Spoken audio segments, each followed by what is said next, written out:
a job's about a lot more than a paycheck. You really would say this. It's about a lot more than a paycheck. It's about your dignity. It's about respect. It's about being able to look your kid in the eye and say, honey, it's going to be okay, and mean it. Well, folks, so let's look at the results.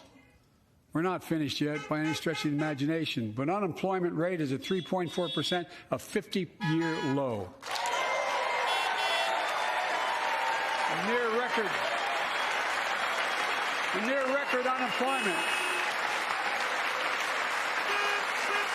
Near record unemployment for black and Hispanic workers. We've already created, your help, 800,000 good-paying manufacturing jobs, the fastest growth in 40 years. And where is it written?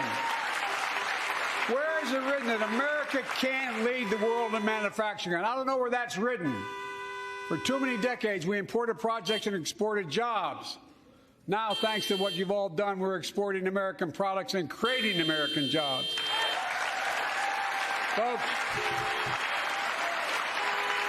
inflation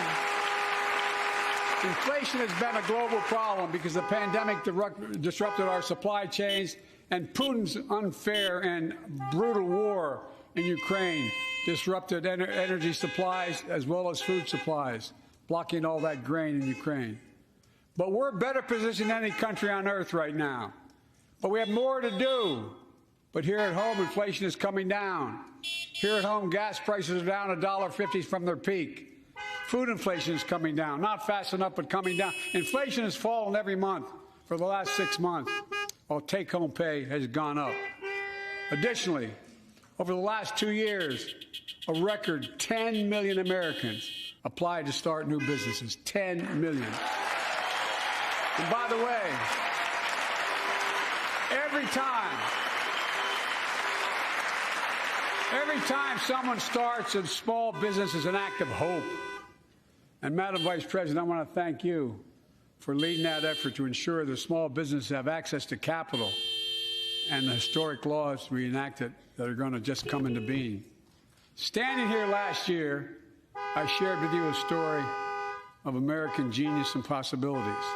Semiconductors, small computer chips the size of a fingerprint that power everything, from cell phones to automobiles and so much more. These chips were invented in America. Let's get that straight. They were invented in America. We used to make 40% of the world's chips. In the last several decades, we lost our edge. We're down to only producing 10%. We all saw what happened during the pandemic when chip factories shut down overseas. Today's automobiles need 3,000 chips, each of those automobiles. But American automobiles couldn't make enough cars because there weren't enough chips.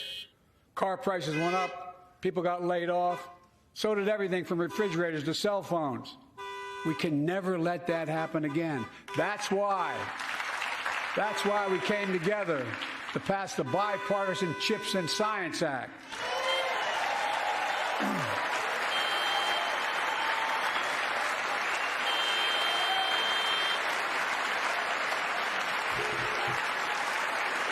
Folks,